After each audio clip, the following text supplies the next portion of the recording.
আলাইকুম ওয়া বারাকাতুহু।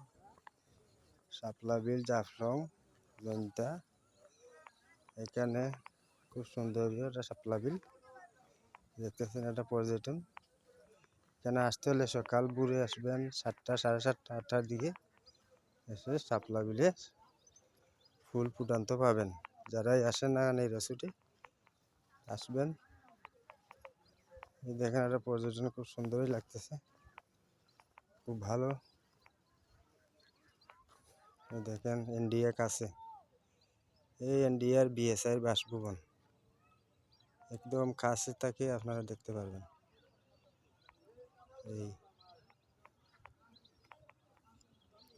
খুব সুন্দর একটা জায়গা, আপনারা দেখবেন। এখানে অনেক পর্যটনরা আছে, নৌকা দিয়া শাপলাগুলো অনুভব করা যায়। এই বাংলাদেশের সীমান্তের গড় বাড়ি, এই যে বাংলাদেশের গড় ইন্ডিয়ার কাছে লাগায়। দেখেন সবাই বেশি বেশি করে শেয়ার করবেন, বেশি বেশি করে লাইক করবেন। ভালো থাকেন, সুস্থ থাকেন সবাই। আসসালামু আলাইকুম ওয়া রাহমাতুল্লাহি ওয়া বারাকাতুহু।